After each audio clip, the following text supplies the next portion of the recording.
Thokozani, Camagu, Lesedi, Kganya, bulise Emakhosini, nikhuluma nomme Onika, Tseriwa, sizukulwane saka Tseriwe, sizukulwane saka mumakwe, eGoli, phakathi eGoli, eDiklofu. Njoba ngizintroducile ngibiza bonke njengamabutho engelosi, ingakho ngithi Thokozani, Camagu, Lesedi, Kganya. Cause ma umuntu omnyama kubalekile ukuthi ungavaleli ngisho noyedwa, ingakho ngibabiza bonke.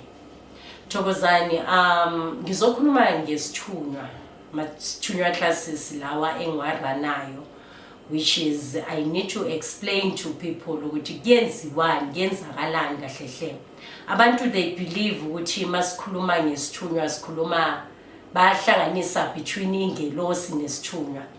Isithunywa umuntu ohambayo la emhlabeni njengami nawe, and then sithunywa ingelosi, ingakho thina yithina ithunywa not ingelosi sizwa ngazo. Now understand isabantu kahle hle concerning isithunywa. Ithunywa azidabuke endaweni eyi-one njengoba sizalwa emakhayeni a different.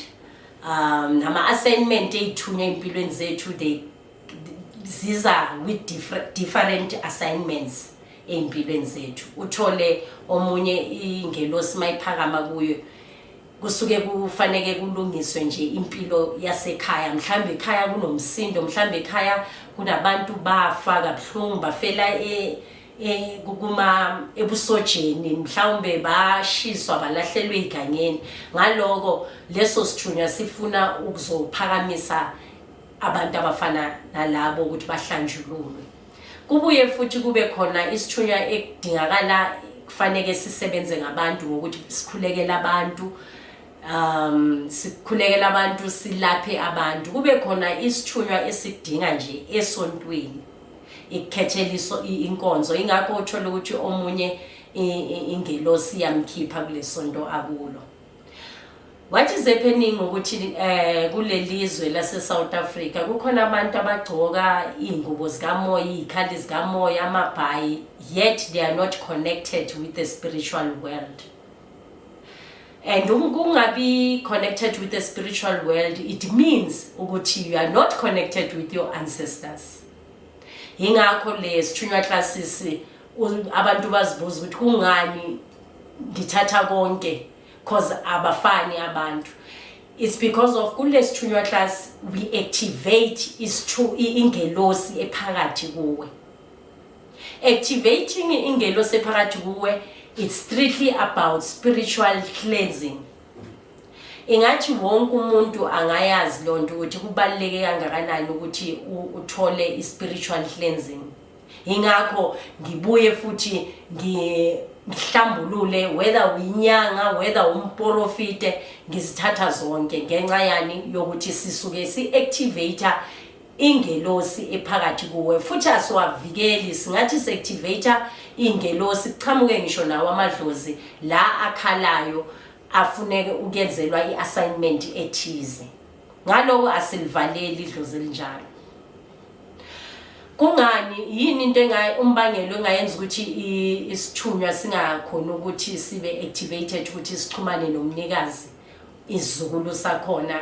It's because of indaba zabo abortion. Kukhona lento kakhulu abantu they think ukuthi ihlasela abantu besifazane kuphela. No, nomuntu wesilisa uyazithola. Abantu besilisa bayaba careless in a way yokuthi uzithola umuntu usendaweni ulala nomuntu that was one night stand kanti thola ukuthi sekayenze ingane nalowo muntu loyo. So kukhona abantu besilisa abahlushwa ingane ezikhalayo ngokomoya, thola ukuthi wamithisa then kwaluzeka icontact nalowo muntu. Lowo muntu once angayenza abortion, you must know ukuthi as a man nawe kuyadingakala ukuthi uhlambululwe. Ingakho ngisho ukuthi inhlambululo emntwini omnyama is very important. Ngindlule ngikhulumile nga different assignment. Abantu basaba i-calling, spiritual calling, not knowing ukuthi wena what are you assigned for in this world. kukhona nje ukuthi uyaphiwa i-free will thingisho njalo usakhula, but kuna certain time whereby imimoya iyakuvalela, and knowing exactly ukuthi yebo isipho sikhona, yebo ingelo sikhona, yebo idlozi likhona, kodwa isikhathi sokuthi manje you pay attention to your spiritual world. So what is usually happen during that time masisifile isikhathi, you will find ukuthi ubhokelwa imimoya eminingi, and amadlozi nengelosi ziyamele eceleni up until you get help from a spiritual healer, noma ama-spiritual healer bakuthole endleleni bakuchazele ukuthi no unesimo sabantu abadala esithize. Nakhona ungayithathi into yokuthi okay kwamele ngiyothwasa, kwamele ngithathe umsebenzi wesithunywa. At that moment asazi ukuthi ekuyiyona isipho sakho, ekuyiyona i-assignment yakho yini. Ngaloko spiritual cleansing iyona ezosondezela ingelosi namadlozi akho ukuthi akhona ukucommunicate nawe. Mhlawumbe uzala kwi-evil inheritance bondage ekhaya.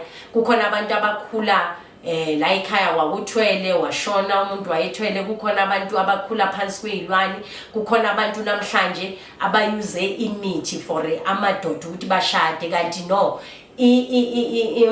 i-foundation yakhe lo muntu loyo ekhaya kwakucast vele ukuthi akushadwa. Now sithanda ukuthatha easy way to fix things. Uhambe uyothatha umuthi enyangeni noma emporofiteni ukuthi akulungisele ukuthi uthole indoda, kanti kwamele ilungiswe from there. You must break that chain. Sipromise singabantu abamnyama, I'm not gonna politic. It's not about politics. Kodwa ke thina singabantu abamnyama kwamele sizazi ukuthi sivelaphi sidabukaphi in order for you uwazi ukuthi uyaphi. Because you find ukuthi sapromiswa izulu which is heaven thiwa lephezulu, kanti thina ke izulu esiprograme ngalo. That is why it favors other societies more than thina abantu abamnyama. So izulu lomuntu omnyama it's generation to generation. Kubalekile indlela ophila ngayo wena umuntu wasemhlabeni, ngoba kusasa uyohlala phezulu kwe next generation yomndeni. So uyofika uhlale uyini, uyofika uhlale umbulali, umthakathi uyini. So akuthiwa mawuhamba manje thina singabantu abamnyama, asithiwa mawushona manje thiwa kuphelile ngawo. Izono oziyenzayo ziyohlukumeza emndenini generation to generation. That is why it's very important ukuthi we pay attention to our spiritual life.